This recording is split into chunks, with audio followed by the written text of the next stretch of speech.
Influences, echoes, and references. I want to share some of the works and ideas that connect to Scorpion Grass Bridge. So this is my quick video bibliography. The influences I'll share are works that I consciously had in my head as I wrote and filmed. Echoes are things that other people have pointed out are related to the movie, but that I didn't specifically have in mind.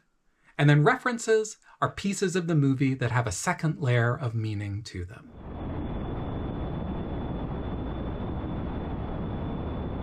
The biggest influence on the movie was the podcast series, The Silt Verses. Water plays a big part in that story, but I also liked how it had a strong sense of world building, where there are complex rules to its reality, but you're put right into the middle of the story and you figure things out as you go. The next influence, as I was honing the plot, I figured I'd start with the scariest thing I could imagine and work backward from there. And I think memory is a key thing that makes us human and gives us identity, and losing memory, or not being able to trust it, touches some of our deepest fears. The biggest influence here for me was a short story called There Is No Anti-Memetics Division by an author who goes by Quantum. I don't want to say too much and spoil the plot, but the feelings of uncertainty and dislocation around your own memories that story explores were something I had in mind. Empire Strikes Back was an influence, specifically the scene where Luke goes into the cave on Dagobah and fights what ends up being himself. It's a scene where he finds a physical manifestation of the emotions he's carrying with him, which definitely parallels Will's journey. And George Lucas was inspired by Joseph Campbell and his ideas around the hero's journey.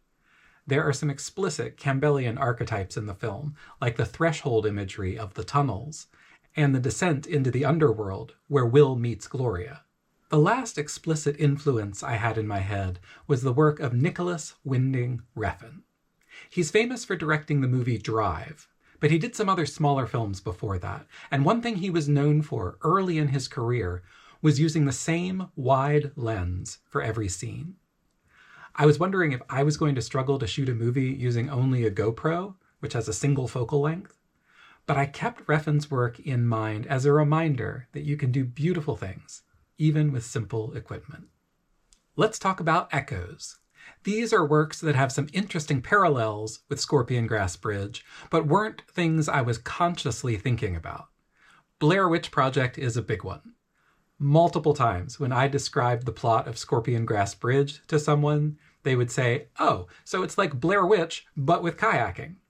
And that's fair.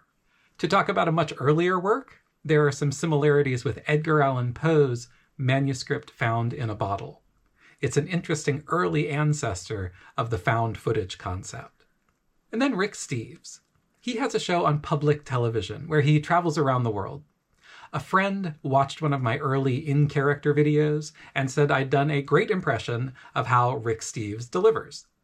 Well, I had never heard of Rick Steves, so that wasn't deliberate, but I've checked him out since and there are some undeniable similarities. I think the funniest echo someone has pointed out is Stranger Things. I couldn't see the parallels at first, but then it was like, oh, Will's lost in the Upside Down and being chased by a monster.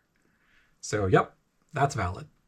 Lastly, some references, points in the film that had deeper layers of meaning. First is Gloria.